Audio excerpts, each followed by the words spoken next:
because in my context I had a work mobile as well, because I was on call and had to be able to be contacted. I only ever gave my work mobile number because I could turn it off when I wasn't on duty. Now I know my Muslim colleagues get more closely involved actually in support for families, organising food for somebody who's somebody's family, for somebody who's come a distance, and, wonderful things, beautiful, wonderful things for families in crisis.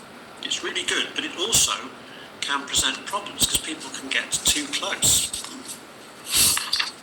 and you're losing that boundary between work and home. Because your instinct is to step in and provide practical help, particularly Muslims. I know it's one of the things, and I'm not flattering you, it's one of the things I love about Islam is the generosity and the hospitality and the care for each other. It's who you are.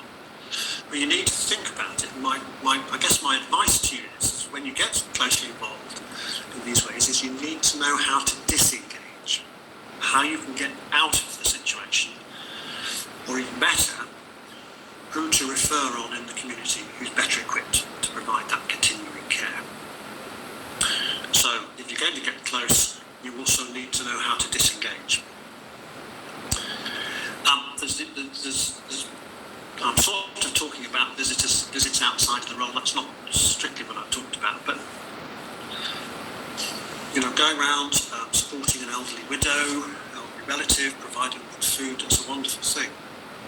But if you were to follow on visits in healthcare, that's patients, or it might be inmates in a prison, or it might be ex-pupils or students, you can have a problem because you can end up, if you think about it, if you carry on doing that, you're going to end up spending more time out of the organisation past people you dealt with rather than the ones you're there for. You can't do it all, so it's important to be able to hand over, to refer people on. The other thing is, if you're in a chaplaincy role that involves follow-up domestic visits, obviously that's not the issue. But at some point you have to let go, and there's a risk of ego here. They need me. I developed a wonderful relationship with them. They can't do without me. Now, humility is needed. So ideally, you want to be able to pass them on to someone in the community who can help. It's not about you, it's about them. It's not about me, it's about them. And boy, have I had to struggle with the humility side, of being honest with you. There's the more obvious one, the physical boundaries. Now, everybody has different views on that. So I've got one particular friend who's very unnerving, who has no concept of personal space and gets within about an inch of my face and talks to me, and I think it's very off-putting. But people do, and so eye contact, for example. And I'm not talking here about cultural issues, I will talk about cultural issues, but there are some people who just won't look at you, they'll look at the ceiling, and that's just who they are.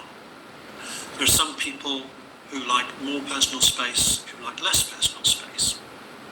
And the key to it, part of the key to it, is your sensitivity and your awareness of them. If somebody's feeling uncomfortable with you, you should be able to spot that.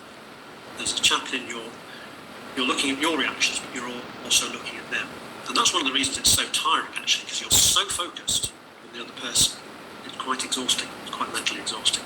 Now, for me, as a man, I'm very conscious of touch, and particularly touch with women.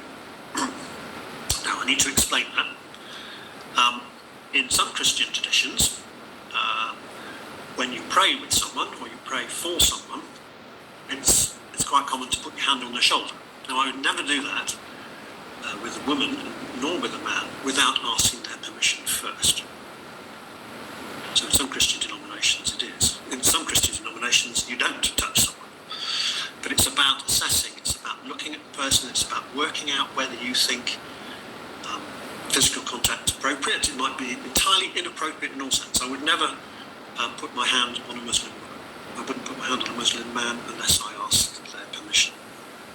Holding hands is very powerful too. Men do it as well. Now if somebody grabs my hand, which certainly happens, then that's permission. But before I held somebody's hand, I would always say, ask them if that's okay. Sometimes they'd say, no, it's not. Interestingly, my female colleagues don't have so much so much issues with that. Eye contact, another interesting one.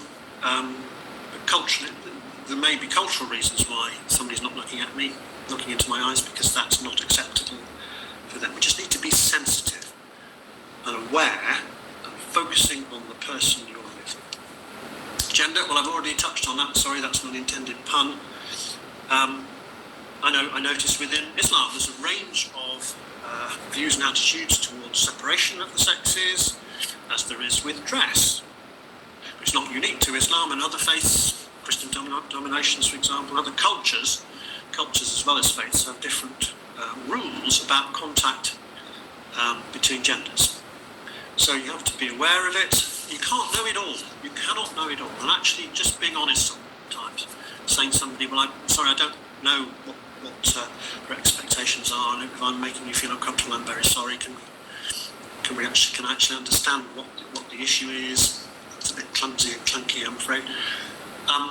But ask. And I've found, certainly with people from other faiths, they're usually quite pleased that I ask them if I'm not sure. Okay, emotional involvement, professional distance. Early on in your career, you have to work this one out. Some of you, I'm sure, are already doing work where you have to work out your boundaries like this. Now, professional distance, some people would interpret that as coldness.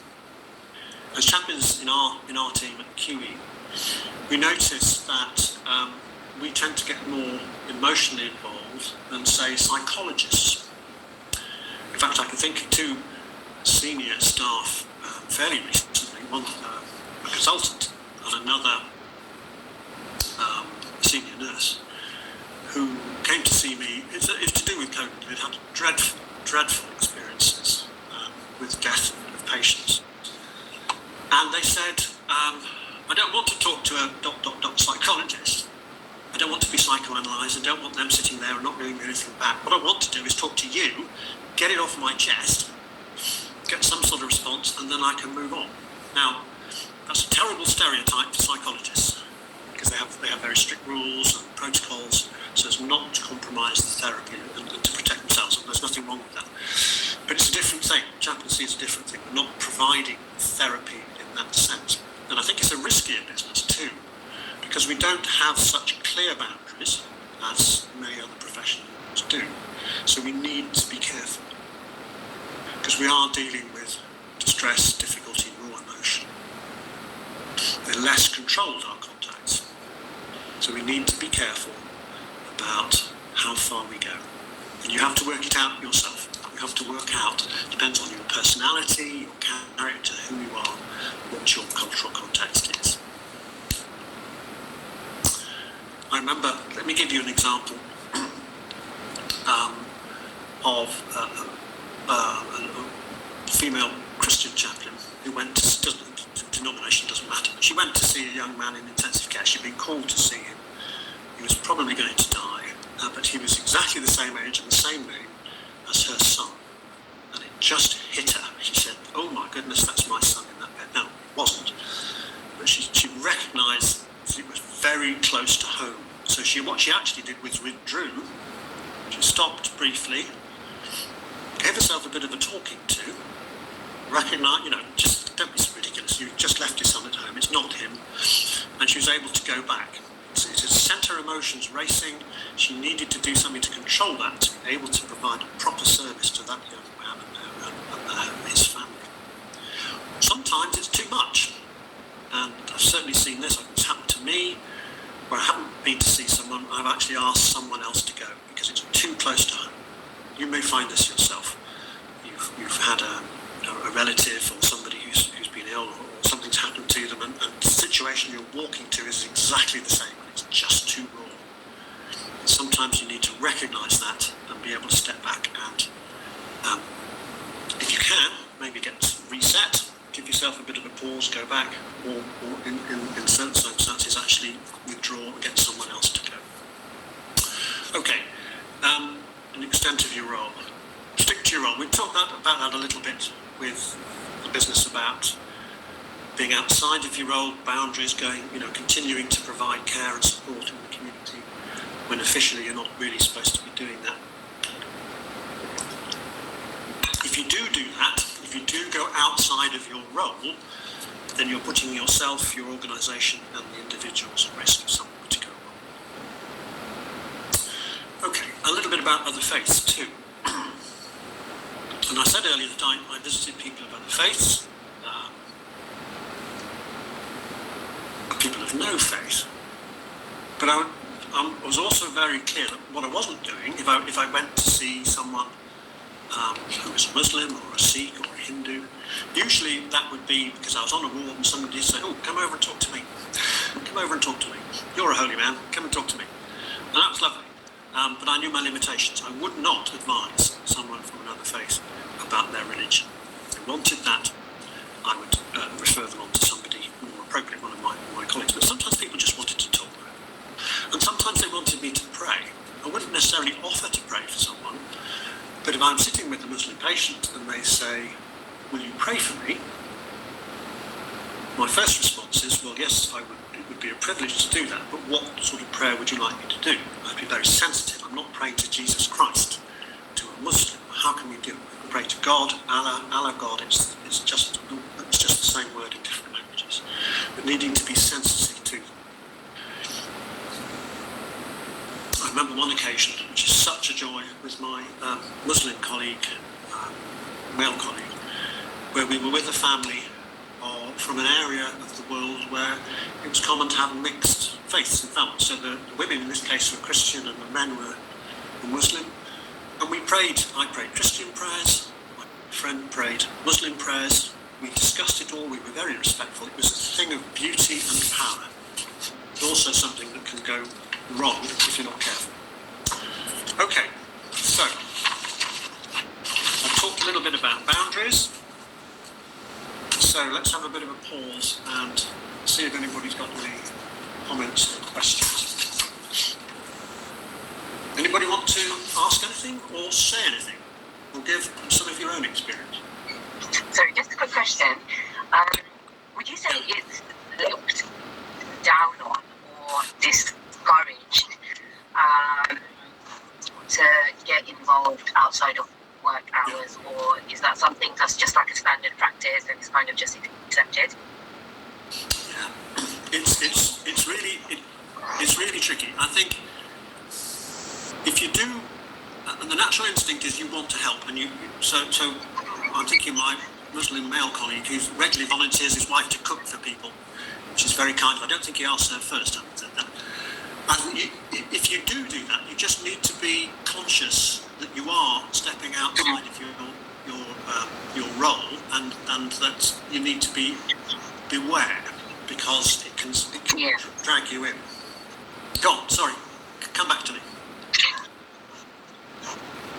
And with so just bouncing off of that, are there any guidances that if anyone wants to get involved outside of their work hours, are there any guidances that kind of protect them from, I don't know, any unfortunate allegations or etc., anything like that? Yeah, sure, and that's part of the problem.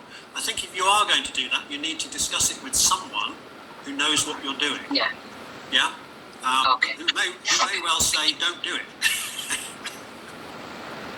Yeah, totally understandable. Yeah. Yeah. Is that okay? Thank you.